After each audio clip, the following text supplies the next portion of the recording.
할렐루야. 한번 기도하십시다. 하나님 감사합니다. 우리가 무엇이기에 이 땅에서 허물과 죄로 이미 죽었고 지옥불에 떨어졌던 이들인데 예수 그리스도의 그 보혈의 능력으로 우리를 그 지옥에서 건져주시고 이끌어주시고 또 우리에게 66권 성경을 주셔서 십자가와 부활 위에 66권의 성경으로 인생을 어떻게 살아야 될지, 자녀를 어떻게 키워야 될지, 가정을 어떻게 세워야 할지, 내 인생의 삶의 모든 영역을 어떻게 살아야 될지 구체적인 지침을 주심을 감사합니다. 날마다 하나님으로 인한 기적과 능력을 경험하게 해주시고 인도하여 주옵소서.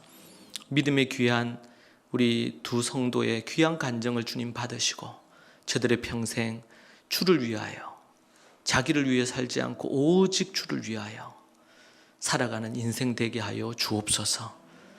오늘도 주의 말씀을 대하오니 이 시간 가운데 주님 함께 하시고 인도해 주옵소서. 예수님 이름으로 기도합니다. 아멘. 이 시간 우리 함께 하나님의 말씀 보도록 하겠습니다. 마태복음 16장 13절에서 20절 말씀입니다. 마태복음 16장 13절에서 20절 말씀. 우리 함께 말씀 대하도록 하겠습니다. 마태복음 16장 13절에서 20절입니다. 제가 한번 읽도록 하겠습니다. 여러분들 가진 성경으로 여러분들 따라오시면 되겠습니다.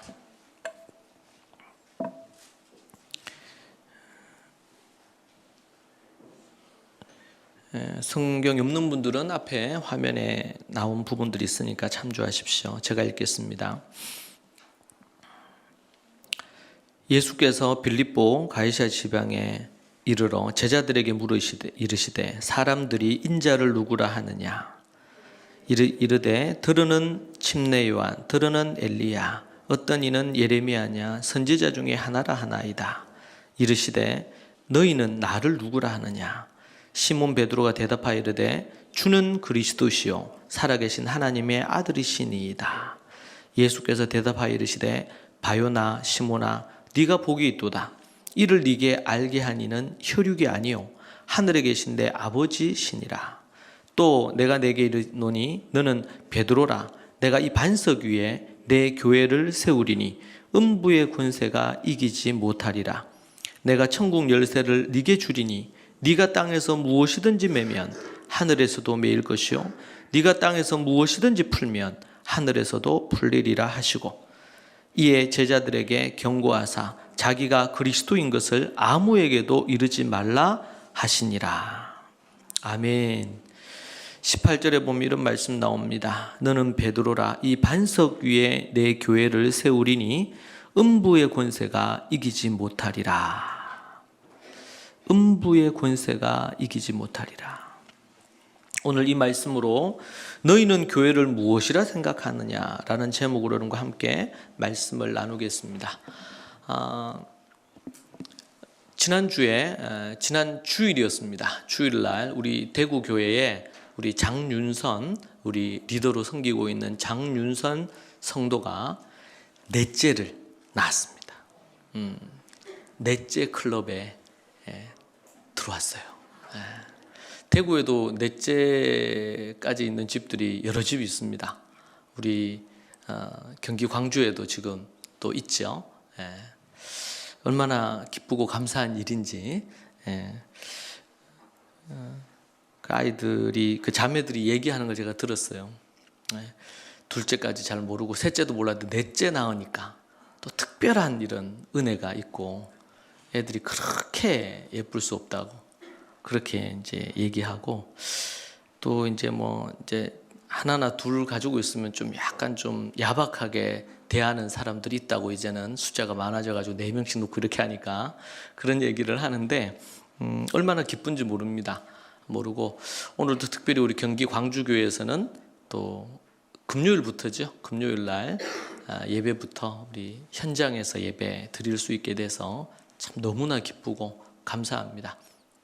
우리가 사람인지라 또 가정에서 편하게 이렇게 저렇게 예배 드리고 또 가정에서 기도하고 이렇게 하다 보면 영적으로 이렇게 자꾸 다운될 수 있습니다. 그리고 환경에 우리는 지배를 받아요. 그렇죠. 우리가 가정에서 기도할 때도 참 은혜가 되지만 또 예배당에 나와서 하나님 앞에 기도하는 그 공간, 장소가 갖는 그 영적인 이런 것들이 매우 큽니다. 그래서 우리 대구 교회도 그러하지만 우리 경기 광주 교회도 여전히 부족하고 연약한 게 있고, 아직까지 이제 어제 보니까 에어컨 드디어 달았어요. 아직도 이제 또 내일 이렇게 다음 주간 정도 되면 대부분 이제 마무리가 될 것 같긴 한데, 네, 이곳이 우리 경기 광주교회 이 예배당이 만민이 기도하는 집이 되기를 축복합니다. 하나님 앞에 성경을 연구하고 공부하는 그런 공간이 되기를 축복합니다. 그런 놀라운 일들 또 있기를 원하고요. 한 주 한 주 지나면서 하나님이 행하시는, 또 오늘도 너무 귀한 간증들인데 하나님께서 말씀을 통해서 또 개인마다 하나님의 영이 임하셔서 역사하시는 것을 봅니다. 오늘 제가 여러분과 함께 너희는 교회를 무엇이라 생각하느냐라는 제목으로 여러분과 함께 말씀을 나누려고 합니다. 이제 경기 교회가 여기에 이제 광주에 틀을 잡고 우리가 교회도 학교도 또 가정들도 또 이렇게 세워지게 되었는데, 교회가 무엇인가에 대해서 좀 생각할 필요가 있겠다. 지금 이 시즌에. 그리고 대구 교회 같은 경우에도 그러하고, 대구 교회가 이제 그 설립된 게 저희 가정에서부터 예배를 드렸거든요. 한 6개월 넘게 가정에서, 뭐 그 전까지 준비한 걸로 따지면 1년이 훨씬 넘는 시간 동안 작은 아파트 그 거실에서 몇몇 사람들이 가정에서 예배 드렸습니다.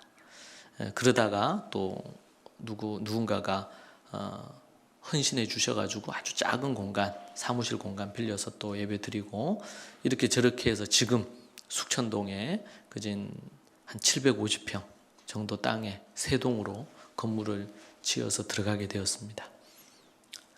그리고 그때 가정에서 예배 드릴 때 그때 우리가 처음 다루었던 것이 이 복음이 무엇인가 부터 해서 교회의 기초가 되는 그 부분에 대한 것을 연구하고 공부하고 그렇게 했던 시간들이 있었습니다. 지금 이 시점에서 교회가 뭔가 생각할 부분들이 있어서 오늘 설교 제목을 너희는 교회를 무엇이라 생각하느냐 이렇게 잡아보았습니다. 이 제목은 오늘 본문 말씀해 보니까 예수님의 질문에서 제가 가지고 온 제목입니다. 예수님은 제자들에게 사람들이 나를 누구라고 하느냐고 그렇게 물었습니다. 사람들이 도대체 나를 누구라고 하느냐, 그렇게 물었을 때 그때 제자들이 답을 하죠. 세상 사람들은, 어떤 이들은 예수님이 침례 요한, 세례 요한과 같은 사람인 것 같다. 어떤 이들은 구약의 엘리야와 같은 인물이다. 아니면 예레미야와 같은 선지자다. 선지자 중에 한 사람이 아니겠느냐. 지금도 이스라엘에서는 그 정도로 생각을 합니다. 그리고 정통 유대인들은 그 정도 선지자로도 생각 안 하죠. 이단으로 취급합니다. 그래서 사도행전과 여기 보면 이단의 괴수, 나사렛 당 이단의 괴수인 예수, 이렇게 성경에 버젓이 적혀 있습니다. 그래서 이스라엘에서 예수님을 쫓는 베드로나 이 예수님을 따르던 사도들, 나사렛 당에 속했던 이들을 잡아서 감옥에 가두거나 매질을 했죠. 이단자로 지금도 이스라엘에서는 그렇게 돼 있고, 예수님을 믿는다고 하면 테러를 가해서 그들을 살인하거나 핍박하는 일들이 현재도 일어나고 있는 일입니다. 사람들이 나를 누구라 하더냐 이렇게 물으셨고, 예수님이 두 번째는 그렇다면 너희는 나를 누구라 하느냐, 그렇게 예수님이 묻습니다. 너희는 나를 누구라 하느냐. 그때 우리가 잘 아는 것처럼 유명한 베드로의 신앙 고백이 등장합니다. 주님 그리스도시요 살아계신 하나님의 아들이십니다. 주는 그리스도시고 살아계신 하나님의 아들이다. 교회를 다니는 분이라면 이 고백을 모르는 사람은 없을 겁니다. 이 유명한 신앙 고백 위에 예수님은 무엇이라 말씀하시냐면 내 교회를 세우겠다. 이 반석 위에 내 교회를 세우겠다. 그렇게 얘기를 하십니다. 이 본문은 교회를 세운 베드로의 신앙 고백이 중심입니다. 그리고 최초로 교회에 대한 예수님의 언급이기도 합니다. 복음서에서 유일하게 교회라는 단어가 등장하는 유일한 곳이 마태복음입니다. 왜냐하면 이 복음서가 쓰여질 때만 해도 교회라는 개념이 아주 상용화가 되어 있지 않았어요. 회당은 있었지만. 근데 예수님이 여기에서 이 얘기를 하시고, 그리고 사도들이 이제 흩어져서 교회를 세우고, 사도 바울에 의해서 교회가 전 세계에 세워지면서 이 교회라는 부분들이 처음으로 그리고 일반적으로 확산되어졌습니다. 지금 우리가 교회라고 하는 이 용어를 쓰는 이제 헬라어로는 에클레시아라고 그렇게 얘기를 하는데, 이 용어가 최초로 등장하는 것이 마태복음이고, 그리고 1세기를 어느 정도 지나고 나서 예수님 사후에 승천하신 이후에 바울 사도가 세계 선교의 역사를 이루면서 그때에 본격적으로 교회라는 용어가 일반화되었습니다. 그러고 나서 지금으로부터 2000년 전부터 해서 지금 2000년이 지났지 않습니까? 지금은 전 세계에 교회라는 단어가 당연하게 그렇게 사용되어지는 용어로 되었는데, 이때만 해도 최초로 교회라는 단어, 에클레시아, 특별히 불러 모은 특별한 이들이라는 의미입니다. 불러서 모은 그룹이다, 이런 뜻을 갖고 있어요. 그것이 그렇게 사용되었습니다. 너희는 나를 누구라 하느냐? 그러니까 베드로가 주는 그리스도시고 살아계신 하나님의 아들입니다. 이 말은 뭐냐면 이스라엘에서는 이 말을 주라는 단어도 여호와 하나님께만 썼어요. 주는 그리스도시요. 주라는 이 단어, 퀴리오스는 이 단어는 그러니까 구약에서는 하나님에게만 유일하게 썼다는 거죠. 이 단어가. 그러니까 주는 이렇게 얘기했을 때 예수님이 주라고 얘기하는 거잖아요. 그러니까 당신은 여호와 하나님과 같은 분입니다. 그리스도다. 이거는 하나님이 보내신 메시아다 라는 거예요. 주는 그리스도시고 살아계신 하나님의 아들이다. 이 말은 곧 하나님이시다 라는 것을 반복적으로 주라는 단어, 메시아라는 단어, 그리고 하나님의 아들이라는 단어로 고백하는 거예요. 앞에서 많은 사람들이 얘기한 것과 지금 이 얘기가 어떻게 다릅니까? 많은 사람들은 요한이다, 아니면은 또 선지자다, 예레미야다, 아니면 엘리야와 같은 위대한 그런 선지자다, 제사장이다. 여기는 다 사람에게 머물러 있습니다. 사람에게. 예수님이 오늘 본문에 인자를 누구라 하느냐 이렇게 묻거든요. 사람의 아들을 누구라 하느냐 이렇게 예수님 물었어요.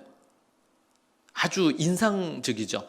내가 누구라고 얘기해? 이렇게 안 묻고 인자가 누구라고 하느냐고 이렇게 물으니까 이렇게 침례 요한, 엘리야, 선지자다 이렇게 얘기합니다. 그렇다면 너희는 사람의 아들인 인자인 나를 누구라고 생각하느냐? 그렇게 물으니까 베드로가 주는 그리스도시고 살아계신 하나님의 아들입니다. 이 말은 인자이신 당신은 하나님입니다.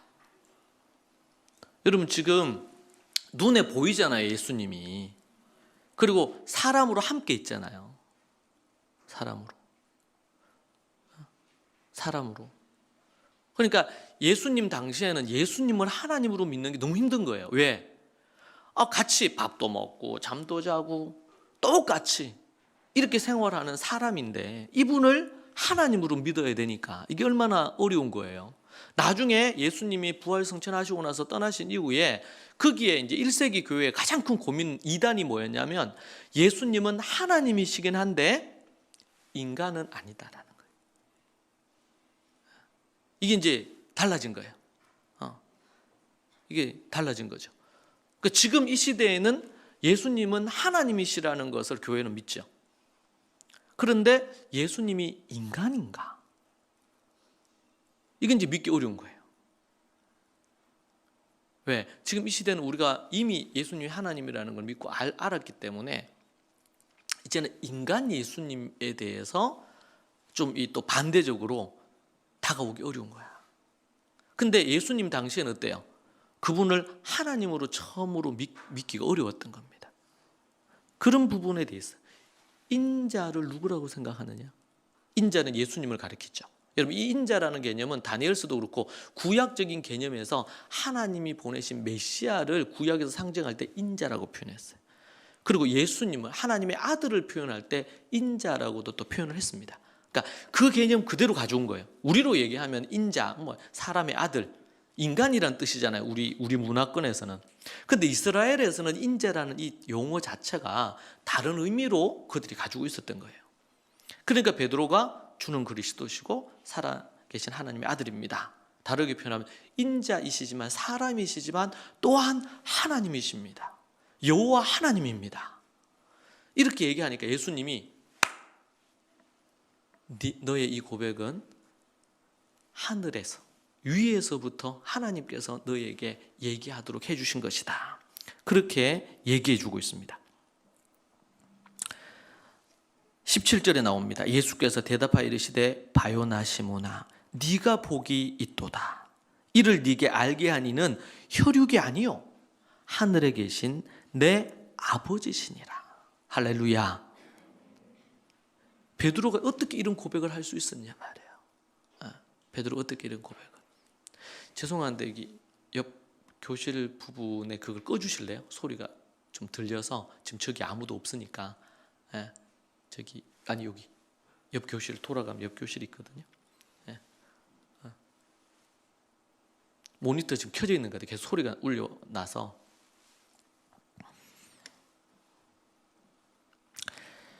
네, 그렇게 이제 얘기했어요. 동일하게 예수님이 너희는 나를 누구라 하느냐 이렇게 얘기하잖아요. 이걸 제가 생각할 때는 우리가 교회라는 부분에서 생각해 본다면 세상은 교회를 무엇이라 생각할까요? 저는 예전부터 언론, 신문을 보면서 종교란에 보면 모범되는 교회를 소개를 하면서 뭐 대형 교회를 중심으로 소개를 합니다. 소개를 하면서 이 교회는 뭐 예를 들면 사회봉사를 잘하는, 아니면 어떤 교회는 장애인 사역을 잘하는 뭐 이런 부분으로 소개를 해요.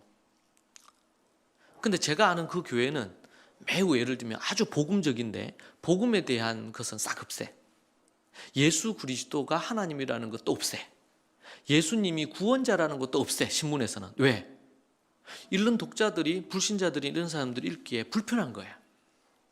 그렇죠? 또 자칫 잘못하면은 다른 종교에는 구원이 없다고 얘기하는 것처럼 보이니까 그런 부분이에요. 여러분, 성탄절이 되면 방송사마다 성탄이라고 해가지고 나오잖아요. 그러니까 석가탄신일 때 방송하는 때는 부담감이 별로 없어요.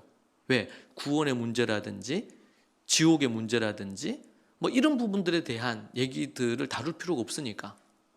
근데 예수님이 이 땅에 오신 것은 마태복음 1장 21절에서 나온 것처럼 이 땅에 있는 죄인들을 구원하기 위해서 오신 거거든. 그리고 죄로 말미암아 지옥불에 떨어지는 인생을 천국으로 옮기기 위한 거예요. 예수님이 이 땅에 오신 목적 자체가. 그러니까 근데 보면은 방송사들은 방송을 자세히 보세요. 그게 없어. 그걸 싹 빼요. 너무나 낮은 자리에 오셔서 비천한 자들과 가난한 자들과 함께하기 위해서 오신 예수님. 물론 예수님이 어렵고 힘들고 상처받고 아픔이 있는 가난하고 어려운 이들을 오셔서 도우셨죠. 병자들 치유하시고 죽은 영혼들을 살리시고. 근데 그것은 예수님의 사역의 핵심도 본질도 아니에요. 죄로 말미암아 영원한 지옥불에 떨어진 인생들을 건져주시고 살리기 위해서. 그거 아니면은 예수님이 십자가에 달리실 이유도 없고 예수님이 십자가에 나아오실 필요도 없어요. 부활하실 이유도 없어. 십자가와 부활이 교회의 가장 큰 메시지고 상징입니다. 이것이 사라지면 더 이상 교회가 아닙니다. 변질된 교회, 타락한 교회예요. 그런데 언론사들이, TV나 매스컴이나 신문이 뭘 조장을 해요? 교회를 길들여요. 교회를. 저는 이런 신문을 볼 때 얼마나 화가 나는지 몰라요. 그러면 그걸 읽는 사람들은 교회의 본질이 이런 건 줄 알아. 물론 가난한 자들을 돕고 구제하고, 여러분 우리나라에 그진 구제하거나 돕는 이런 섬기는 사역의 80~90%가 교회와 기독교에서 합니다. 그럼에도 불구하고 그 부분에 대해서는 잘 안 드러나요. 여러분 최근에도 제가 어디 통계나 자료를 보면, 여러분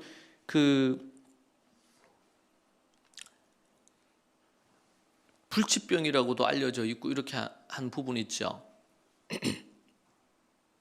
갑자기 제가 생각이 안 나는데 남성 간에 그걸로 인해서 가장 많이 생기는 에이즈. 여러분 에이즈 환자들을 돕는 사역을 가장 많이 하는 곳이 교회거든요. 그러한 부분에 대한 수요를 통해서라든지 여러 경로가 있지만 그진 80~90%는 이 남성 간 성관계로 인해서 생기는 부분이거든요. 에이즈가. 우리는 그것을 죄라고 취급합니다.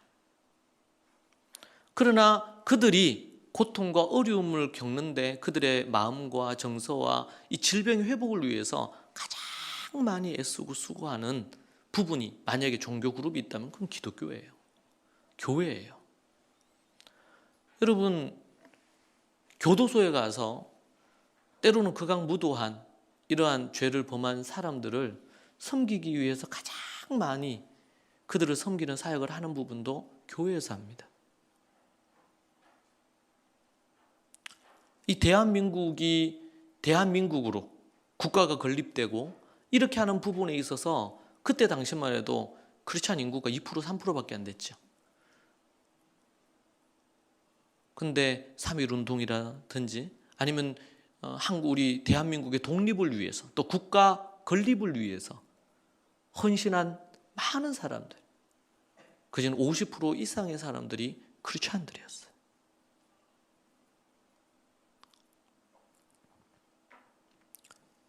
그만큼 그런 일에 헌신적이었어요. 그러나 그것이 교회의 본질이 아닙니다. 인간의 죄의 문제예요. 그런데 이것은 자꾸 이렇게 약간 옆에 두자는 거지. 왜? 이제 이 죄의 문제를 건드리면 다 불편해. 다 불편해. 천국, 지옥 얘기하면 다 불편해. 그러면 누구는 천국 가고 누구는 지옥 가냐? 그러면 또 예수님에 대한 얘기가 나올 수밖에 없거든요.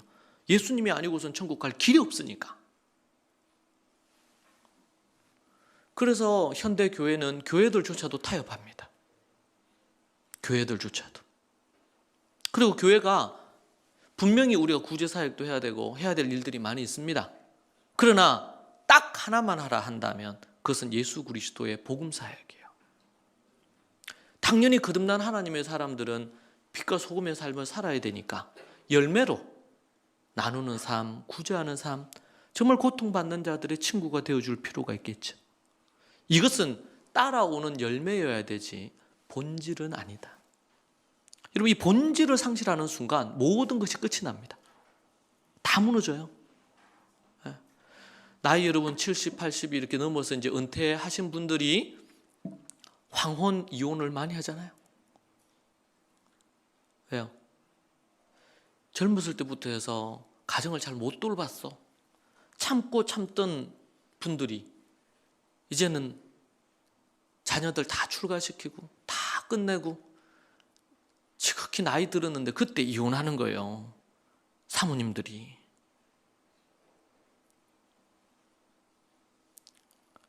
왜 그렇습니까? 가장 중요한 것을 소홀히 하니까. 세상에서는 회장이요, 세상에서는 재벌이요, 세상에서는 그렇게 돈이 많고 사람들에게 밖에 나가면 그렇게 인정받고 사람들이 다들 좋아해요, 그 사람. 근데 가정에서는 왜 이랬습니까? 본질을 잃어버리면서 생기는 문제예요. 교회도 똑같아요. 왜 유럽 교회가 지금 우리나라의 복음을 전해준 유럽 교회, 이런 미국 교회들이 지금 왜 교회들이 다 무너졌습니까? 한국 교회가 왜 다음 세대 95%가 다 떠났습니까? 이제 한 10년 내지 20년 후가 되고 그러면 한국에서 마이너 종교로, 그런 종교로 떨어질 것입니다. 가장 숫자가 열악한 종교로 떨어질 거예요. 왜 이렇게 됐습니까? 저는 본질을 상실했기 때문에 그렇다. 그리고 제가 교육 관련돼서 또 연구를 하다 보니까 1세기 예루살렘 교회에서는, 초대교회에서는 가정과 학교와 교회가 함께 한 덩어리였습니다. 그런데 어느 순간 학교를 국가가 운영하는 것에 모든 정권을 다 넘기고, 가정에서는 아이들 학원 정도를 보내는 사교육 정도만 하고, 아이들에게 신앙을 전수하거나 하나님의 말씀을 전수하거나 이런 것들은 소홀했어요. 신앙교육은 교회에서 해주고, 학교교육은 국가에서 해주고, 국가에서 돈도 안 들이고 해주고, 교회에서 애들 신앙교육 해주기를 바란단 말이에요. 그리고 가정에서는 그냥 이쪽 저쪽 데리고 다녔지 아무것도 안 했어요. 그 결과 지금 95%의 다음 세대 교회의 자녀들이 교회를 싹 다 떠나고 있어요. 재앙이죠. 지금 이 코비드-19 이 재앙은 아무것도 아닙니다. 여기에 비하면. 제가 중국도 가고 일본도 가잖아요. 똑같아요. 아니, 더 심해요. 일본은 우리보다 더 심하고, 왜? 워낙 불모지긴 하지만 더 심하고, 또 중국은요. 중국은 한국을 그대로 카피해 가고 있어요. 대학 들어가면서 싹 다 교회를 떠납니다. 결혼할 때 되고 그러면 교회를 안 다녀요. 목사고 선교사 자녀들조차도. 그것이 현실입니다. 영국은 말로 더 이상 말할 필요도 없을 만큼 무너졌어요. 요한계시록에 보면 종말이 되면, 재림의 때가 되면 두 가지 현상이 나타납니다. 하나는 믿는 자들이 극심한 박해와 순교를 당하면서 마지막까지 믿음을 지키는 자들이 있는가 하면, 대부분 배교하는 교회들이 배교를 할 것입니다. 그리고 그 교회들이 연합되어 있는 연합체가 어디예요? 정치와 경제 이런 부분과 야합을 해가지고 교회가 정치인들을 이렇게 후원하고 거기에 타협을 해요. 카르텔이라 그러죠. 국가와 정부와 언론기관과, 그리고 또 뭐야? 검사, 경찰이 카르텔을, 이 구도를 이루면서 자신들의 이권을 위해서. 그냥 영화에 나오는 얘기가 아닌 것 같아요, 보면. 근데 마지막 때가 되면 교회와, 그리고 정치 세력, 국가와, 그리고 경제 세력, 이들이 야합을 하면서 하나님을 대적하는 거예요, 마지막에. 그리고 666 짐승의 표로 사람들을 현혹을 합니다. 그런 일이 앞으로 계속 일어날 것입니다. 교회를 세상은 뭐라고 생각할까요? 너희는, 세상은 교회를 뭐라고 생각하느냐? 예수님이 그렇게도 물으실 것 같아요. 그렇다면 교회 안에 있는 우리 사랑하는 성도들은 교회를 무엇이라고 여러분 생각합니까? 교회를. 여러분 어떻게 교회를 정의 내리시겠어요? 한번 생각해 보십시오. 저는 오늘 이 본문의 말씀을 통해서 세상 사람들의 다양한 교회에 대한 정이 있습니다. 교회에 다니는 사람들이 말하는 나름의 또 견해도 있어요. 성도들이, 교인들이 갖는 교회에 대한 정의. 그리고 심지어 신학자나 목사들이 말하는 이 시대의 교회에 대한 정의도 있습니다.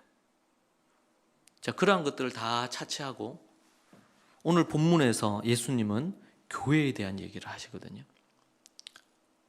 그 부분에 대해서 우리가 살펴보겠습니다. 저는 오늘 본문을 보면서 몇 가지 영역이 좀 나누어지는 것을 볼 수 있어요. 첫 번째는 교회의 기초가 뭔가를 알 수 있었습니다. 교회를 세울 터, 기초라 그러죠. 건물이 있으면 그 터가 있어야 돼, 터가. 예수님은 무엇으로 그렇게 하시느냐? 무엇 위에 교회를 세워야 된다? 무엇에 교회의 기초를 세워야 된다? 그렇게 말씀하고 계시는지 이 기초를 생각해야 되는데 18절에 이래 나옵니다. 너는 베드로라. 내가 이 반석 위에 내 교회를 세우리니.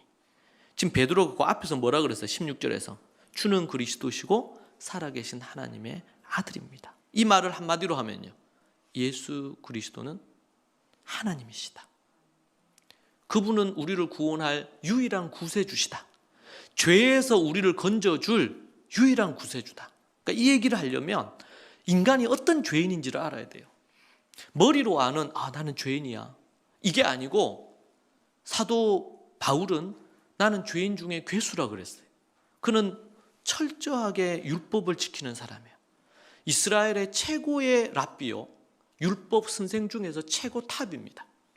그랬던 베드로가 신성 모독을 하는 예수님, 자신이 하나님이라고 얘기하는 이 예수를 믿는 자들을 죽이기 위해서 혈안이 돼 있었죠, 바울이. 그랬던 그가 다메섹에서 예수님을 만나고 나서 그의 고백이 뭐냐면 나는 죄인입니다. 나는 죄인이라. 나는 그 하나님을 위해서 예수 믿는 자 죽이러 돌아다녔는데 예수님이 직접 나타나셔서 뭐라 그랬냐면 네가 왜 나를 핍박하느냐. 네가 사랑하느냐 이게 아니고 네가 왜 나를 핍박하느냐. 내가 언제 당신을 핍박했습니까? 나를 믿는 자를 핍박한 것이 곧 나를 핍박한 것이라. 부지 중에 유대주의라는 것에 딱 유대교에 사로잡혀가지고 예수 그리스도를 하나님이신 그분을 죽이려 한 거예요. 참 얼마나 아이러니합니까? 하나님을 전 세계에서 유일하게 믿는 이 이스라엘, 그게 최고의 율법학자요, 랍비가 그 하나님을 죽이려 한단 말이죠. 그리고 그 예수님, 하나님을 믿는 예수 믿는 자들을 다른 나라에까지 가서 잡아서 죽이려고 그렇게 했던 사람이 바울입니다. 그랬던 그가 뭐라 그랬어요? 나는 죄인 중에 괴수라. 저는 어릴 때부터 교회를 다녔습니다. 모태신앙은 아닌데 초등 한 5, 6학년 때부터 교회를 드나들기 시작하고 그렇게 예수님을 믿게 되었습니다. 그러니까 제가 개인적으로 어릴 때부터 나쁜 짓을 하거나 이런 짓을 그렇게 많이 한 게 별로 없어요. 그런데 교회에 올 때마다 어릴 때, 중학교 때, 고등학교 때 죄인이라는 거예요. 그러니까 아무리 생각해도 내 죄가 생각이 안 나, 별로. 딱 생각나는 게 이제 제가 초등학교 때 어머니 주머니에서 1,000원 훔친 거. 그때만 해도 스마트폰 이런 게 있습니까? 오락실이 유일했기 때문에 그때 어머니 1,000원 해가지고 그때는 동전 2개 들고 갔어. 저는 이제 오락을 해도 금방 끝나요. 그래 1,000원 들고 가고 그러면 10분은 못 버텨요. 늘 저는 이제 회개하라 그러면 그 회개만 했어요. 왜? 생각나는 게 그거밖에 없었으니까.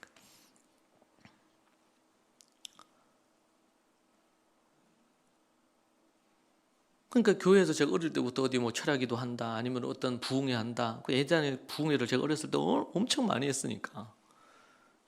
그때는 부흥회 한다 그러면 우리 교회에서만 했습니까? 옆 교회, 저 교회, 대구에서 있는 교회가 부흥회 시즌이 비슷하니까 우리 교회 끝나면 저쪽 교회 가서 부흥회 또 참여하고 열몇 군데를 다닌 것 같아요. 부흥회 한다 그러면.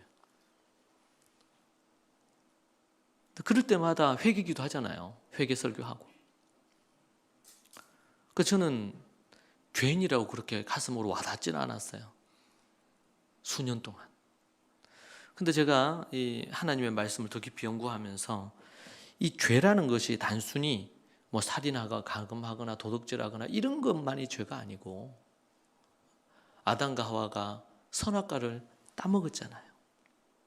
내 생각대로, 내 뜻대로 그렇게 하는 게 죄라.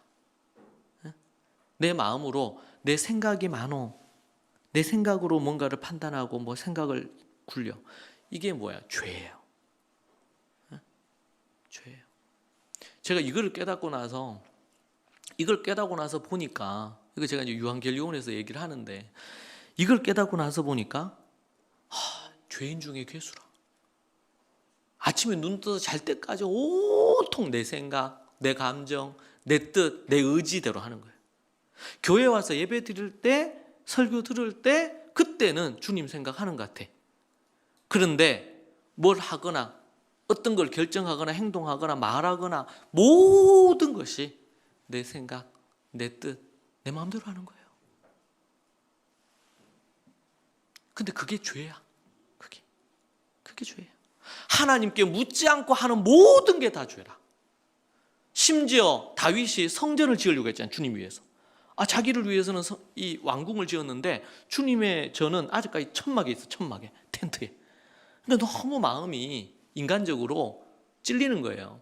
그래서 성전을 지어야 되겠다. 왕궁보다도 더 큰 성전을 지어야 되겠다. 그렇게 했어요. 그래가지고 이제 선지자에게 얘기한 거예요.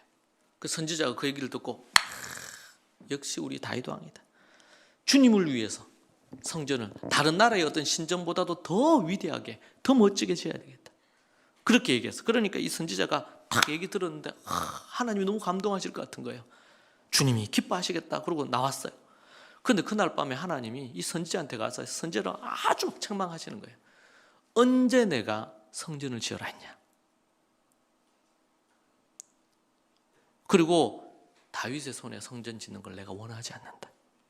왜요? 다윗은 장군이라 피를 너무 많이 흘렸어.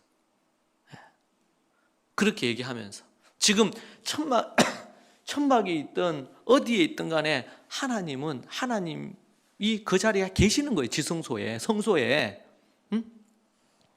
지금 그게 중요한 게 아니라는 거지, 하나님 편에서는. 그런데 인간적으로 볼 때는 성전 짓는 게 당연하죠. 다윗의 마음도 좋은 마음이에요. 좋은 의도야. 근데 하나님이 그걸 원했느냐? 너 원하지 않았어요. 하나님은 지금 거기에 관심이 있는 게 아니지 지금. 그래서 그 다음날 일찍 다윗에게 찾아와 선지자가 얘기하잖아요. 하나님이 원하시지 않는다. 성전 짓지 마라 말이야. 그래도 왕이니까 그냥 밀어붙일 수 있잖아요. 이건 대외적으로 봤을 때도 다 저 다윗이 하나님을 정말 사랑하는구나 이렇게 생각할 만한 부 아닙니까? 근데 다윗이 선지자의 그 딱 한마디에 그가 아멘 하고 딱 접어요. 안 짓겠다. 하나님이 원하시면 또 그걸 누구야? 하나님이 직접 다윗에게 얘기할 수도 있잖아요. 성경에 보면 다윗에게 직접 얘기하실 때가 있었거든요. 근데 하나님이 누구를 통해서? 선지자를 통해서 딱 얘기해 준 거야. 근데 그 앞에 이 왕인 이 다윗이 그 앞에 딱 꿇어 엎드려서 하나님의 말씀을 받습니다. 이것은 나중에 신약에서도 백부장이었던 고넬료가 그 어부 출신의 이스라엘에서는 인정도 받지도 못하는 베드로가 딱 그 집에 오니까 무릎을 꿇고 딱 베드로를 모시잖아요. 이 백부장이. 왜? 베드로가 막 위대한 사람이라서? 아니죠. 그가 하나님의 말씀을 갖고 있기 때문에. 하나님이 그를 사도로 세우셨기 때문에.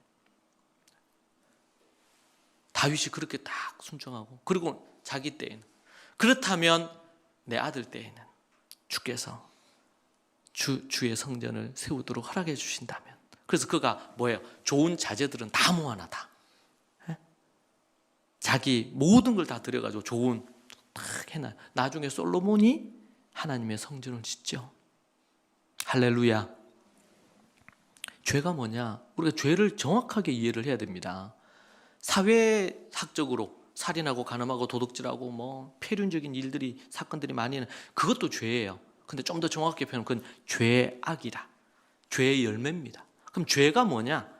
오리지널 신이라고 그러는데 근본적인 죄가 뭐냐? 하나님을 믿지 않는 죄. 하나님을 의지하고 신뢰하지 않고 자기 마음대로 하는 죄. 이것이 근본적인 죄라. 이것이 우리를 지옥으로 끌고 가는 거예요. 네. 이것이. 그래서 예수님이 바리새인들, 서기관들, 율법학자들의 그 외식주의를 그렇게 싫어하셨어요. 창녀들, 세리들, 이들은 자신들이 죄인이라는 걸 알아요. 나는 죄인입니다. 이러면서 와요. 예수님께. 창녀들, 세리들은요. 그러니까 예수님이 그들의 친구가 되어주셨잖아요. 세리의 친구가 되고 12 제자 중에 마태는 세리예요. 세리 출신이에요. 삭개오의 집에도 들어가서 같이 먹고 마시잖아요. 예수님이 그 창녀들이 우리 오빠 이렇게 부르는 사람이 예수님이었어요. 오빠. 자기를 사랑하고 자기들을 그래도 인정해 주는. 근데 바리새인들, 서기관 이런 사람들은, 창녀들은 그들 뜻도 안 봐서 저런 더러운 것들 이렇게 했단 말이에요. 예수님은 그들의 친구가 되어주셨어요. 그리고 그들에게 회개하고 돌이키도록 이끌어 주셨어요. 그런데 예수님이 받아주지 않았던 그룹이 있죠. 바리새인들, 사두개인들, 특별히 바리새인들과 율법학자들, 서기관들, 이들은 자신이 의롭다고 생각해. 그래서 예수님 얘기하잖아요. 의사가 누구에게 필요해요? 건강하다고 여기는 인간들에게 필요한 게 아니고 병든 자들에게 필요하다. 이렇게 얘기하십니다. 아주 모욕적인 거예요, 바리새인들. 그리고 그들에게 욕도 하셨어요. 이 독사 새끼들아. 우리 개혁 개정 성경이나 이런 성경에는 독사의 자식이라고 되어 있는데 이건 욕이에요. 우리나라로 얘기하면 개, 무식이 욕하고 똑같은 거야. 왜냐면 거기는 독사가 워낙 많으니까. 심지어 그렇게까지 욕을 하셨어요, 예수님이. 왜? 예수님이 지금 욕한 게 중요한 게 아니고 예수님도 욕도 하셨는데 우리도 욕하자 뭐 이런 사람들이 있는데 그게 아니고 그만큼 뭐예요? 그 죄가 크단 말이에요. 외식하는 게. 하나님을 믿는 척하는 거예요. 진짜로 하나님을 사랑하고 믿어야 되는데 사랑 안 하고 종교 생활을 하면서 종교인으로 살면서 자기가 하나님을 잘 믿는다고 착각을 하거나 아니면 그러면서 말이죠.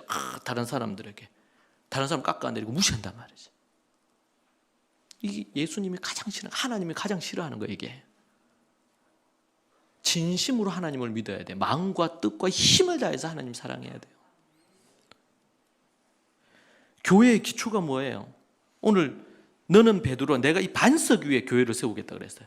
반석이 뭐냐면요, 베드로의 이름이 베드로라는 것이 이게 페트라인데 헬라어로 이 페트라라는 의미 자체가 반석이라는 뜻입니다.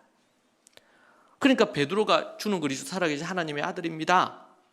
이렇게 얘기를 하니까 예수님이 이 베드로의 고백을 너무나 귀하게 보신 거예요. 그런데 이 고백은 누구의 고백이다? 혈육의 고백이 아니고 하늘의 하나님께서 너에게 얘기해 주신 거단 말이야.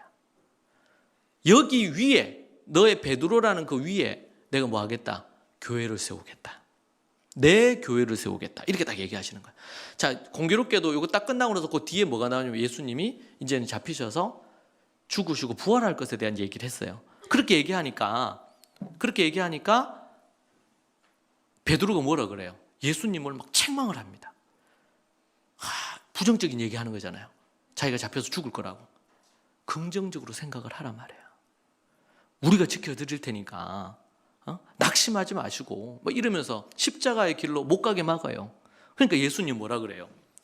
바로 앞에서 네가 이거 고백, 네가 복이 있다. 네가 이거 알게 한 것은 하나님께서 알게 한 거다. 이 얘기를 했는데 바로 그 다음에 사탄아 내 뒤로 물러가라 그러잖아. 여러분 교회 다니면서 여러분한테 사탄아 이렇게 들어본 적 없죠? 그 수제자 베드로한테 예수님 뭐라 그랬냐면 좀 얘기하게 사탄아 이렇게 얘기하면 사탄아, 사탄아. 이거 너무 모욕적인 말이죠. 그것도 둘이 있을 때가 아니고 사람들 다 있는 데서. 뭐가 돼? 지금 천국과 지옥을 오가는 거예요. 바로 앞에서만 해도 그 고백에서 막 칭찬을 들었는데 수제자답다고 막 이렇게 들었는데 바로 뒤에서. 그러니까 베드로 위에 만약에 교회를 세웠다면 어떻게 될까요? 이게 뭐 늘 베드로가 보면은 또 성품이 이렇게 성격이 왔다 갔다 하기도 하고 감정적인 부분도 많았죠. 그 사람이 보면. 근데 그 이름이 반석이라, 페트라. 반석과 같은 사람이 되라고. 나중에 진짜 반석이 됩니다. 베드로가. 그런데 이 개인 베드로 위에 세우는 게 그러니까 저 로마 캐톨릭에서는 뭐라 그래요? 그러니까 베드로를 초대 교황으로 봐요. 베드로 위에가 아니에요.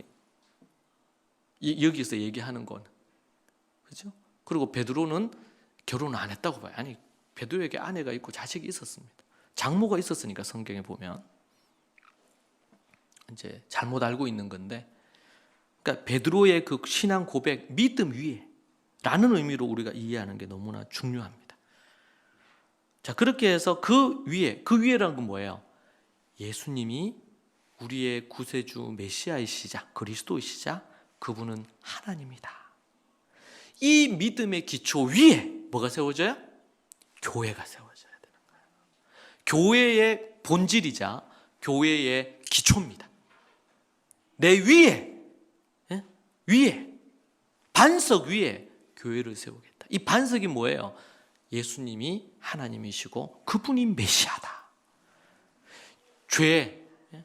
예수님이 이 땅에 오셨는데 그 이름을 예수라 하라. 왜 이름을 예수라 해? 자기 백성을 저들의 죄에서 건지실 거란 말이에요. 이것은 하나님만이 우리의 죄를 건질 수 있어요. 다른 어떤 걸로도 건질 수가 없어. 아멘입니까? 우리 대구교회도 그러하지만 우리 경기 광주교회도 이것이 본질이에요. 교회. 이것을 우리는 알고, 이것을 우리는 공부하고, 이것을 우리는 사람들에게 전하고, 이것을 노래하고, 이것을 예배해야 돼요. 이 죄의 문제를 해결하신 예수님의 십자가와 부활은 예수님이 하나님이시라는 걸 확증하는 거예요. 왜? 사람이 죽고 나서 다시 살 수가 없거든요. 오직 하나님만이 가능한 일입니다. 반석 위에. 자, 그래서 에베소서 2장 20절에서는 이렇게 나옵니다. 너희는 사도들과 선지자들의 터 위에 세우심을 입은 자들이라. 그리스도 예수께서 친히 모퉁이 돌이 되셨느니라. 자, 여기 보니까 교회가 터가 뭐라고 되어 있냐면 사도들과 선지자들의 터 위에, 우리 마태복음으로 보면 뭐예요? 사도들과 선지자의 터라는 것은 베드로의 믿음 위에 라는 거죠.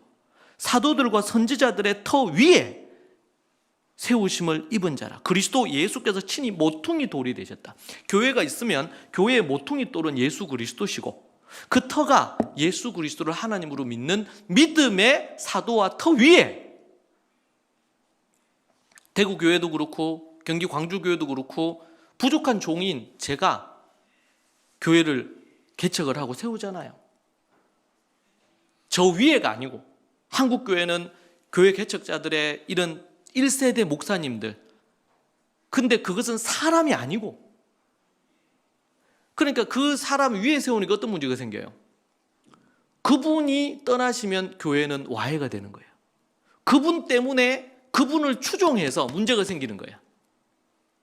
오직 교회의 스승은 예수님밖에 없어요.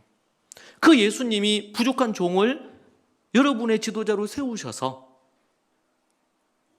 제가 갖는 하나님을 향한 그 믿음의 토대 위에, 또 교회 앞으로 리더십들이 갖는 믿음이, 그 믿음이 예수님이 하나님이시고 그분만이 유일한 구세주다. 다른 구원의 이름은 없고 오직 예수 그리스도로만 구원 얻는다. 이 터 위에 나이 들고, 그래서 저도 주님 앞에 부름을 받으면 이 교회는 그러면요 없어집니까? 터가 권창교 목사가 아니란 말이에요. 권창교 목사가 믿음으로 고백한 그 신앙의 터 위에, 교회의 지도자들이 갖는 그 믿음의 터 위에, 주님 재림하실 때까지 100년이고 200년이고 뭐 1000년이고 얼마나 걸릴지 알 수 없죠. 우리는 인간이. 다음 세대, 그 다음 세대, 3세대, 4세대, 5세가 지나면서도 여전히 이 터가 흔들리면 안 되는 거예요. 이 페트라 반석 위에, 이 세상에서 유일한 반석은 예수 그리스도밖에 없어요. 안 그러고 인간이 이 터가 돼버리니까 다툼이 생기고 싸움이 생기고 돈 문제가 걸리고 갖가지 문제가 걸리는 거예요. 문제는 어떤 목사가, 어떤 지도자가 여기 서느냐, 이게 중요한 게 아니라 그 터가 무엇이냐, 이게 더 중요해요. 물론 지도자도 중요하겠죠. 그런데 어떤 믿음을 가지고 있느냐.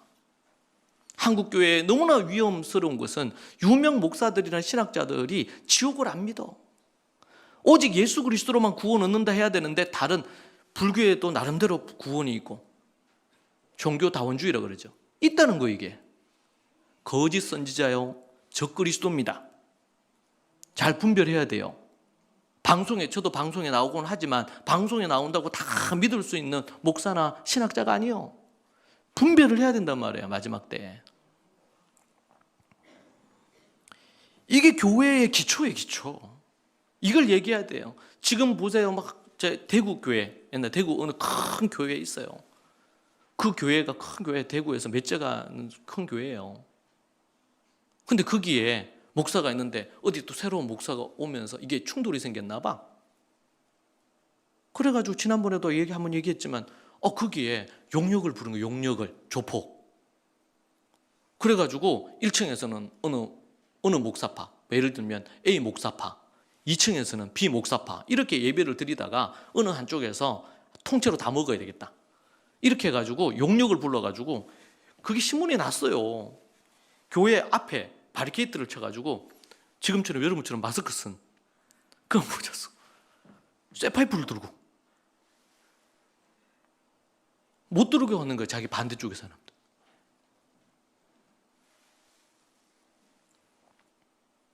그게 뭐 하는 꼴이에요. 그러니까 세상이 교회를 욕하는 거예요. 이게.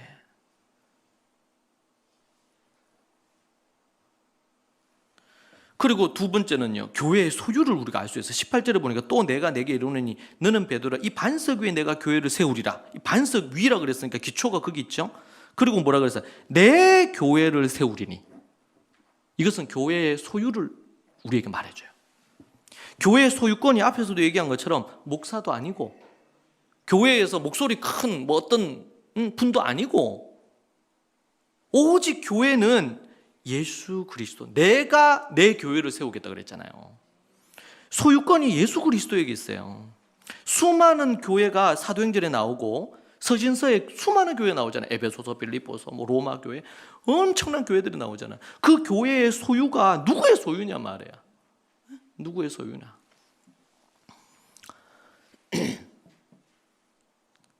제가 이제 대구 교회 같은 경우에도 그 교회가 대출을 받고 이렇게 하려면 제일 그거 한 게요. 개인 소유가 돼 있어야지 대출을 잘 해줘요. 그래서 주변에서도 그렇고 또 교회에서도 그렇고 뭐 얘기했어요. 예, 목사님 이름으로 해야 이게 대출이 잘 나온다는 거예요. 근데 제 개인적으로는 양심상 이게 교회가 내 게 아닌데 왜 내 명의로 해야 될까? 그래가지고 제가 마지막까지 그냥 교회 명의로 하겠다. 그래가지고 대출이 안 나온 거예요. 여러 군데에서. 왜? 교회는 골치 아프대. 담당자가 얘기하는데 교회는 뭐 장로교회는 장로 그룹이 있고 당회가 결정을 하는데 어떤 일이 있어가지고 결정을 할 때 당회원 중에 한 명이라도 반대하잖아요. 그러면은 해결이 안 되는 거예요, 문제가. 근데 개인이면 개인이 도장 딱 찍으면 끝나잖아요. 이제 그런 것 때문에 이게 어렵대.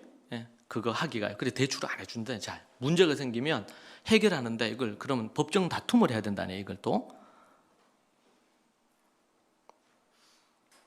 그런 부분들이 있습니다. 그 대구 같은 경우에는 교회 명의로 해서 결국에는 또 하나님 은혜 주셔가지고 그렇게 이제 필요한 대출도 그렇게 하긴 했죠. 예. 심지어 어떤 필요에 따라서 뭐 그렇게 해서 교회 명의가 어느 목사님으로 되어 있거나 어느 장로님이 되어 있는 걸 제가 비판하는 건 아니에요. 상황이나 이런 것 따라 그럴 수 있어요. 그런데 우리가 잘 생각을 해야 될 게 우리가 소유라 그럴 때 그 소유는 어느 한 개인에게 교회 소유가 있는 게 아니에요. 오직 그것은 하나님께 교회의 머리 대신 예수 그리스도에게 있는 것입니다. 아멘입니까? 그분의 뜻에 따라 모든 것들이 되어져야 돼요. 실제로는 이 부분들이 나중에 우리 어느 날 어떻게 될지 모르죠. 어느 세대 어느 부분들이 지나서 우리 경기 광주교회도 어떻게 될지는 모르죠. 그럴 때 이제 교회 부분들을 그렇게 해야 될 수 있어요. 중요한 것은 우리가 교회 소유를 어떻게 이해할 거냐.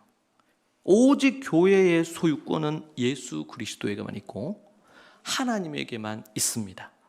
아멘이죠? 여러분 우리가 이거 분명히 해야 됩니다. 그래서 목사나 아니면 또 지도자가 오고 갈 수 있어요. 그러나 이 교회는 예수 그리스도를 머리로 한 그분을 기초돌로 한 부분으로 세워진 교회여야 되죠. 그리고 그분의 머리 되시는 그 소유권에 그분이 주인이란 말이에요. 그러니까 그분의 주인이 원하는 대로 교회는 움직여져야 되고 운영되어져야 돼요. 간혹 보면은 교회 목사나 아니면은 또 앞서 있는 지도자들이 그렇잖아요. 하나님이 부여해 주신 권위를 갖고 사람들을 섬깁니다. 그런데 지나치게 이 권위를 과하게 사용을 하는 경우도 있어요. 목사의 말을 절대적으로 들어라. 내가 목사니까. 분명히 교회는 질서가 있어야 됩니다. 무질서한 것은 하나님 원하시는 게 아니에요. 질서의 하나님이죠. 그래서 하나님께서 지도자를 세우고 또 권위 질서를 세워주세요. 가정에서도 아버지, 어머니, 첫째, 둘째 있는 것처럼 하나님이 다 질서를, 교회도 질서가 너무 중요해요. 질서를 따라 행해야 돼요. 자, 그런데 그 질서라는 부분들이, 이 권위라는 것은 너무 좋지만 권위라는 이름으로 자신의 힘을 이걸 과시한다든지 자기 뜻대로 사람들을 조정한다든지 이렇게 하는 것은 매우 위험한 것입니다. 그런 자들은 심지어 목사가 됐든 누가 됐든 간에 지옥불에 떨어질 거예요. 왜? 하나님의 전적인 권위를, 성직자라 그럴 때 성자가 들어가면 성물, 이런 것들이 들어가면 다 이게 뭐야? 하나님께 속했다는 거예요. 그런데 하나님께 속한 사람들이 하나님의 권위를 갖고 자기가 하나님인 양 사람들을 마음대로 이렇게 좌지우지하려고 하잖아요. 그것은 하나님의 권위를 잘못되게 쓰는 거예요. 그래서 매우 중요한 게 뭡니까? 그리스도인들, 우리 신앙에 있어서는 자유가 너무 중요해요. 우리 한국 사람들은 뭐 군사정권도 있었고 여러 가지가 있어서 막 이게 뭔가 딱 시키면 시킨 대로 이런 것에 좀 길들여져 있는 부분들이 없지 않아 있긴 해요. 그런데 자유가 너무 중요한 가치예요. 여러분, 모든 선택은 우리가 영적인 지도를 받고 조언도 듣고 이렇게 하지만 선택은, 최종 선택은 누가 하는 거예요? 개개인들이 본인이 하는 거예요. 자, 그렇다면 그 책임도 누가 져요? 본인이 지는 거예요. 누군가 대신 져줄 수가 없어요. 본인이 지는 거예요. 믿음으로 순종할지 어떻게 할지, 오늘도 우리 두 분 귀한 간증했는데 너무 감동이 돼요. 지난 두 분 다 보니까 6년 비슷한 부분들이 있는데 그 사이에 정말 믿음으로 순종하고, 얼마나 힘들어요. 순종이 쉽지 않은 일이에요, 이게. 때로는 우여곡절도 있고 또 뭐 이런 사이클이 이렇게 돌아가는 것도 있지만, 그러나 순종하며 나아오잖아요. 근데 그것이 뭐예요? 하나님이 원하시는 진리고 하나님이 원하시는 가르침이기에 순종한 거죠. 목사님이 시키니까. 영적으로 어리면은 분별력이 약하니까 그렇게 따라올 수 있죠. 만약에 그렇게 따라왔는데 목사인 제가 제 어떤 개인적인 이득을 챙기기 위해서, 아니면 자기 생각대로 만약에 약물을 이끌었다, 그러면 지옥불을 경험하게 될 거예요, 목사라도. 왜요? 이건 하나님의 자리에 자기가 올라와서 사람들을 좌지우지한 거니까. 저는 종종 교회들이 보면 그런 뉘앙스가 있는 걸 봅니다. 여러분, 매우 위험해요. 신앙은 자유예요. 아담과 하와에게 자유가 없었으면 선악과를 따먹지도 않았을 겁니다. 하나님이 자유의지를 주셨어요. 하나님은 우리가 스스로 정말 하나님을 정말 사랑해서 하나님을 믿기를 원하는 거예요. 이게. 여러분, 우리는 우리 자녀도 그렇죠. 자녀, 우리가 하나님의 말씀으로 이끌어줘요. 원리가 똑같아요. 그러나 자녀들에게 때로는 책임이, 아이들이 미성년자면 책임을 누가 지냐면, 애가 잘못하잖아요. 책임을 누가 져야 돼요? 자식이 뭘 잘못해서 벌금을 내야 돼. 그러면 자식이 벌금 내나요? 초등학생이? 부모가 내잖아요. 어렸을 때는 그럴 수 있어요. 그런데 자녀를 우리가 키우면서도 올바른 걸 얘기해줘요. 이렇게 하지 마라, 이렇게 해라. 그럼 그 선택은 누가 하는 겁니까? 아이들이 하는 거예요. 아이들이. 그 책임도 누가 져요? 본인이 지는 거예요. 아무리 내 자식이라도 내가 대신해 줄 수 없어요. 그걸 여러분들은 그 12아들이 있었던 야곱을 보면 알아요. 그렇죠?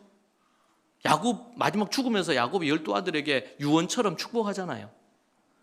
근데 축복한 사람은 딱 2사람, 3사람밖에 없어요. 맏아들에게도 그렇고 루벤부터 해가지고 저주에 가까운 마지막이에요. 여러분, 그걸 읽다가 좀 충격받았어요. 그래도 아버지인데 죽으면서 자식에게 좀 좋은 말하고 떠날 법한데, 아주 냉철합니다. 여러분, 그것이 바로 이스라엘을 만들었어요. 자식이지만 아닌 건 아니야. 네가 그렇게 살면 네 인생 망할 거다. 그렇게 예언하고 죽어요. 아버지가 죽으면서. 그리고 그걸 써놨어. 12아들에게 얘기한 그 전문을. 그럼 그 자손들이 루벤 지파, 무슨 지파 다 읽을 거 아니에요. 너는 혈기 부리다가 망하고 너는 성적인 것에 유혹에 넘어가서 네 인생이 망할 거다. 그 뭐예요? 야곱이 그렇게 얘기할 때 의도가 뭡니까? 망하고 죽었으면 좋겠다 이런 거겠어요? 아니지. 절대로 그렇게 하지 마라. 마지막 죽으면서 하는 경고입니다. 여러분, 우리 교회는 하나님의 소유예요. 우리는 오직 하나님의 뜻이 그러하다 그러면 가야 되는 거고, 하나님 뜻이 아니라 그러면 아무리 그게 좋은 거라 하더라도 아니어야 되고, 교회는 다수결이 아닙니다. 여론이 교회를 지배하는 순간 망하는 거예요. 물론 어떤 결정을 할 때, 우리 교회 이쪽으로 옮길 때 결정을 했어요. 하나님의 뜻이 성도들의 합의에 의해서 이루어지는 것이 가장 좋은 거죠. 이게 그래서 기독교에서 민주주의가 출발한 거예요. 실제로는 자유의지, 자유에 대한 것도 그렇고 다 이제 성경에서 나온 메시지거든요. 이게. 그런데 성경에 보면 사울을 왕으로 세우자, 왕을 달라 그럴 때 하나님의 뜻은 왕이 없는 나라예요. 왜? 오직 유일한 왕은 하나님밖에 없으니까. 그리고 누구를 두는 거예요? 제사장을 두는 거예요. 중개자 역할을 하는. 그때 백성들이 우리에게 왕을 달라, 다른 나라처럼. 근데 마지막까지 거부했죠, 사무엘이. 근데 하나님이 이거는 허락이 아니에요. 내버려 둔 거예요. 내버려 둔 거예요. 하도 그렇게 하니까 순종 안 하고 버티니까 그건 줬어요. 그때 경고했어요. 이미 사무엘이 만약 왕이 세워지면 너희들의 아들은 군대로 징집을 할 거다. 여자들은 왕궁에서 왕의 시중을 드는 사람들이 될 거다. 하나님이 이미 예언을 했어요. 사무엘을 통해서. 그래도 좋으니까 우리에게도 강력한 리더십을 가진 왕을 달라. 그래서 사울 왕이 세워지잖아요. 이것은 하나님의 허락이 아니라 내버려 두신 거예요. 사무엘에게 그냥 세우라.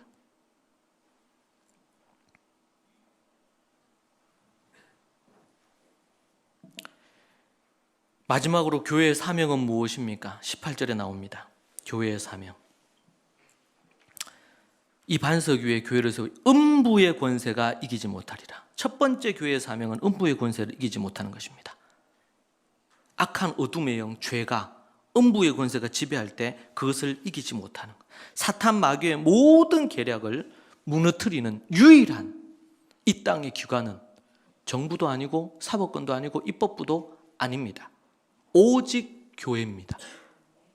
하나님의 뜻을 받들어 거룩한 법을 세워야 되는 것이 입법부의 역할이요. 사법부는 그 법대로 집행을 시키는 것이 사법부의 역할이요. 행정부는 정말 선한 사람들에게는 상을 주고 악한 이들은 처벌하도록 하면서 국민들을 보호하는 것이 원래 이 삼권의 역할입니다. 이 세상에 하나님이 주신 권위예요. 근데 이것이 서로 야합을 해서 카르텔을 이루어가지고 이권을 챙기고 악을 행한다. 하나님의 심판의 대상인 거죠. 유일하게 이 땅에서 어둠의 권세는, 여러분 세상에서는 살인자들을 감옥에 가둘 수는 있어요. 그죠? 그런데 교회만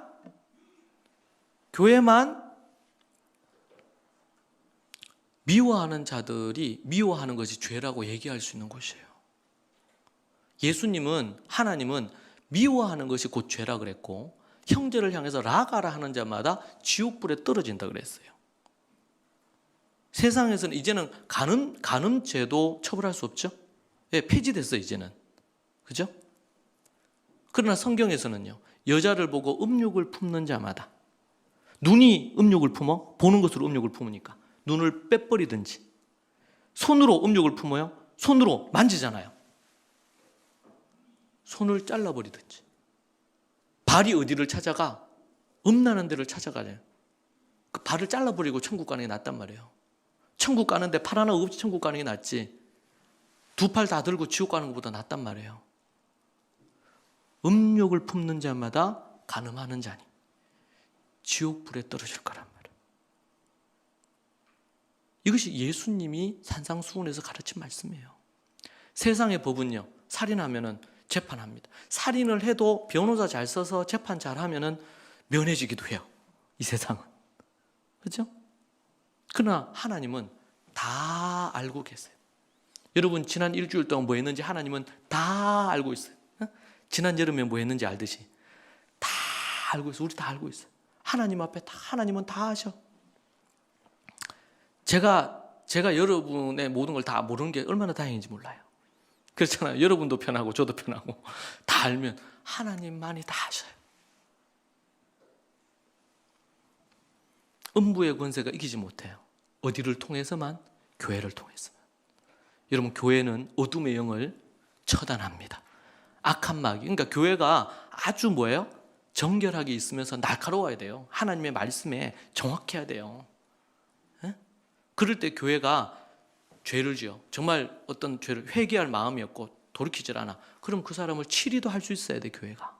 그래야지 교회가 정결해질 거 아니에요. 올바로질 거 아니에요. 두 번째는요, 교회는 천국 열쇠를 받은 권세를 갖고 있어요. 교회가 가진 능력, 교회의 사명, 천국 열쇠를 갖고 있어요. 교회가. 교회만 갖고 있어요. 천국 열쇠를. 엘리 제사장 집안을 생각해 보십시오. 홈리와 비나스가 주야를 짓고 하죠. 그러니까 어떻게 해요? 더 이상 엘리 집에서 제사장 없어. 끝났어요. 그리고 사무엘을 따로 세우잖아요. 하나님은 참으시다가 더 이상 아니다 싶으면 끝내요. 레위 지파의 엘리 제사장 집안인데 계속 가야 되는가? 하나님은 굴러다니는 돌들 가지고도 이스라엘 만든다 그랬어요. 우리가 잘나서 우리가 구원받고 은혜를 입었습니까? 아니에요. 전적인 하나님의 은혜로 우리를 살려주셨는데, 우리가 건진받은 우리가 하나님의 뜻대로 살라고 우리를 부르셨는데, 그렇게 안 하니까 이스라엘 보세요. 하나님께서 굴러다니는 돌들로도 만들래. 그리고는 하나님께서 한동안 내버려 두시고 이방이 구원 얻도록 길을 열어놓으셨잖아요. 마지막 종말이 되면은 회개하고 돌아오는 이스라엘이 생기겠지만, 가차없이 엘리야의 집안을 한 날 한시에 아들 둘이 죽이고 엘리야도 죽여버리십니다. 여러분, 우리 하나님 두려운 하나님이에요. 죄에 있어서 우리는 정말 하나님 앞에 두려움으로 서야 돼요.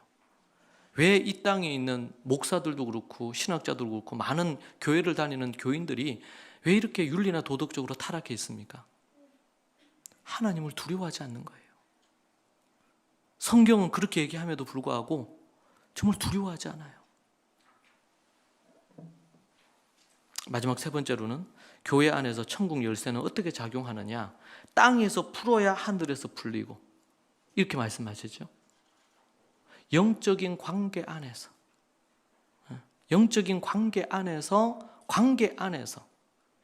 풀어져야 하늘의 역사가 일어나요. 하늘의 역사가. 이 천국 열쇠가 작동하는 것이 바로 하나님과의 사랑의 관계, 믿음 안에 있는 성도들과 서로의 사랑의 관계 안에서. 여러분, 서로 사랑하십시오. 서로 아끼십시오. 가족들끼리도 그래야 되지만 교회는 가족이에요. 예수 그리스도의 피로 한 가족이 됐어요. 교회에서 절대로 하면 안 되는 거, 판단하는 거 하면 안 돼요. 누군가 좀 부족합니까? 믿음이 다 달라요. 1점부터 시작해서 100점까지 있어. 바리새인들이 볼 때는 창녀하고 세리 저것들이 믿음이나 있겠어요, 저것들이?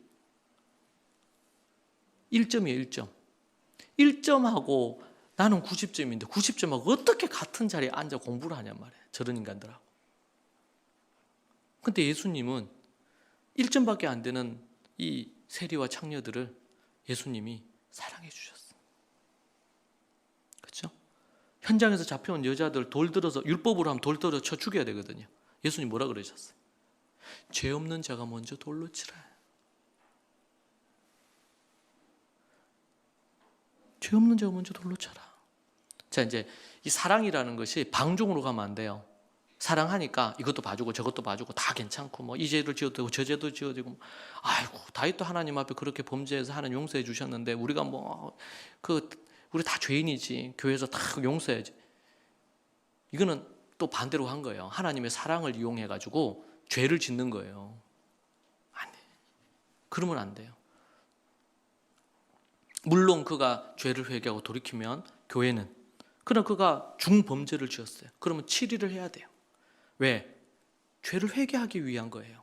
직분을 박탈하고 근신하게 만들고 회개해서.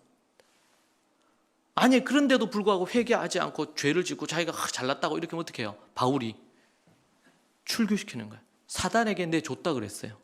여러분, 교회에서 벗어나는 걸 뭐라고 표현했냐면 사단에게 내줬다고 표현한 거예요. 여러분, 이거 무서운 말이에요. 이 말은 뭐예요? 바울이 아니면 교회가 그런 권한이 있다. 예를 들면 캐톨릭처럼 권한이 있다. 파문시키고 막 이렇게 할 수 있다는 부분에 있어서 정치적이거나 자기 마음대로 할 수 있다는 의미가 아니에요. 하나님의 법으로 볼 때 이게 아니다. 그렇게 할 때 한 사람이 가서 권면하고, 마태복음 18장에 보면 두 사람이 권면하고, 그래도 안 되면 교회 앞에 얘기해가지고 회개하도록 만들고, 그래도 안 되면 어떻게 해요? 그 영혼을 위해서 마지막으로 교회에서 내어 쫓는 것입니다. 그것을 바울은 뭐라 그러냐면 사단에게 내주었다. 근데 초대교회에서는 교회가 예루살렘 교회면 예루살렘 교회가 하나밖에 없어요. 제가 우리 그때도 목요일도 얘기했었는데, 개신교회는 교파마다 이렇게 해가지고 교회들이 많아졌잖아요. 그러다 보니까 뭐 여기만 교회냐, 여기서 마음 상하면 저쪽 가서 저쪽 교회 또 생활하고 뭐 이렇게 하는 거예요. 예? 이게 이제 역사 속에서 이제 교파가 형성되면서 이런 일이 생겼거든요. 근데 여러분, 한국 교회도요, 처음에 교적부라는 게 있어요. 교적이 있어요. 어느 다른 교회를, 난 믿는 사람인데 다른 교회로 간다. 그럼 그전 교회에서 교적을 가지고 가도록 돼 있어요, 옛날에. 왜? 이 사람이 어떤 사람인지 모르니까. 정말 신실한 사람인지, 아니면 그 전 교회에서 문제를 많이 일으키고 나온 사람이 어떤 사람인지 알 수가 없잖아요. 근데 현대교회는 교회가 너무 많아. 치킨집보다 많대요, 교회 숫자가. 뭐 그게 나쁜 건 아니라고 생각합니다. 그런데 그러다 보니까 뭐예요? 교회 권위가 안 써. 뭐 어떻게 됐든 간에 우리 교회 많이 오면 좋으니까 이래도 좋고 저래도 좋고 뭐. 이 교회가 타락하는 출발점이에요, 이런 것들이. 관계 안에서 하나님과의 사랑의 관계를 맺고 성도들, 그러니까 교회 안에서 나중에 교회 생활에 대한 그런 메시지를 제가 전하겠습니다만은, 교회에서는 절대로 다른 사람 얘기를 하면 안 돼요. 우리 유니스에서도 얘기해요. 어디 여러분들끼리 모이면서 다른 사람 얘기하면 안 된다. 여러분, 다른 사람 판단하고 다른 사람 정죄하고, 그게 교회를 허물어뜨리는 거예요. 기도해 주세요. 그리고 격려하고, 그거는 때로는 필요하다면 목회적인 차원에서 제가, 아니면 앞으로 뭐 어떤 지도자가 세워지면 제가 그것은 말씀도 가르치고, 때로는 사람 불러서 책망도 할 수도 있고, 영적인 권위를 갖고, 이런 고치셔야 됩니다. 이 영적인 아버지의 심정으로 얘기할 수 있어요. 근데 여러분들끼리는 그런 부분들 주의해야 돼요. 서로 사랑하고 서로 용납하고 서로 기도를 많이 해주고, 혹 어떤 부분이 이해가 안 돼요? 그럴 수 있다. 따라 하시죠. 그럴 수 있다. 이유가 있겠지. 이유가 없이 뭐 그 사람이 잘못한 거면 그 사람이 나중에 하나님 앞에 책임을 지는 거고, 근데 우리는 죄를 범하면 안 돼. 이유가 있겠지. 다 이유가 있는 거예요. 이 마지막 한 가지 예를 들게요. 어떤 지하철에서 있었던 이야기를 하죠. 애들이 둘이 있는데 애가 했는데 아버지가 혼자서 애 데리고 이리 왔는데 애가 막 돌아다니고 막 이렇게 하더래. 그러니까 너무 이 지하철 안에 소란스럽잖아요. 그리고 참다가 어떤 한 분이 얘기한 거예요. 애비가 돼서 애들 저렇게 하는데 왜 이렇게 하냐고 막 한 거예요. 그러니까 이분이 정신을 차리면서 죄송합니다. 지금 애 엄마가 이제 장례를 치르고 움직이는데 제가 정신이 없어서 애들을 단도리를 못했다고, 죄송하다고. 그러니까 그 안에 있던 모든 사람들이, 어린애들이 뭘 알아요? 어머니 돌아가신 걸 뭘 알겠어요, 애들이? 그러니까 물론 잘못했지, 막 지하철에서 떠들거나 소란 피우면 안 됩니다. 근데 우리가 그 상황을 알면 좀 이해가 되잖아요.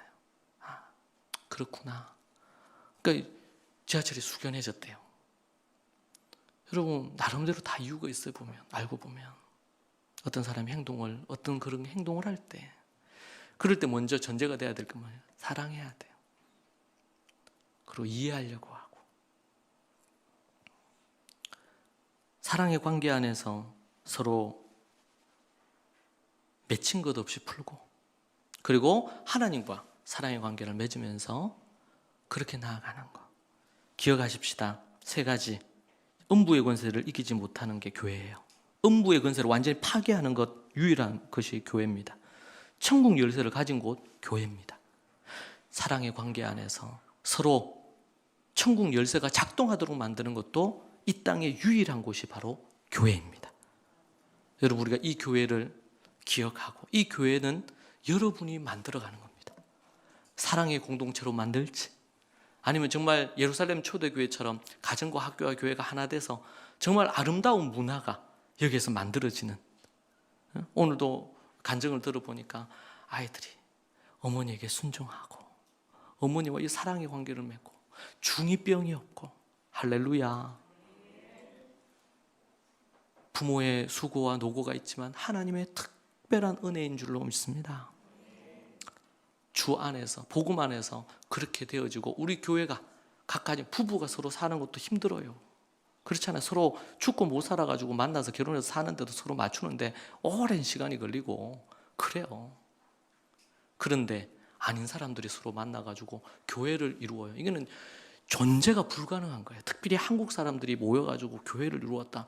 그러니까 교회가 늘 싸우고 이런 게 많잖아요. 그리스도 안에서 우리가 죽고 서로 사랑할 때 그게 가능한 줄로 믿습니다.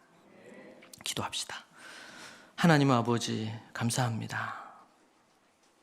우리가 무엇이기에 우리를 이토록 사랑하시고 우리를 그 십자가에서 건져주시고 부활로 우리를 살려주셔서 인도해 주시는지 말로 다 표현할 수 없습니다. 주님, 이곳에 교회를 세우셨는데 주의 뜻이 있는 줄 압니다. 대구교회, 우리 경기 광주교회 가운데 하나님 임하여 주시고, 하나님이 살아계시고 예수님이 하나님이신 것으로 교회의 터가 되기를 원합니다. 그 터 위에 하나님이 소유권을 가지시고 예수님이 주인 되셔서 이 교회를 이끌어 주시옵소서. 주님 재림하실 때까지 우리 자녀들이, 그 자녀들이 또 자녀들을 낳아서 세월이 흐르고 그때도 여전히 오직 교회의 소유권과 주인은 하나님이 되어 주옵소서. 주께서 인도하시고 도와주시기를 원합니다. 예수님 이름으로 기도합니다. 아멘.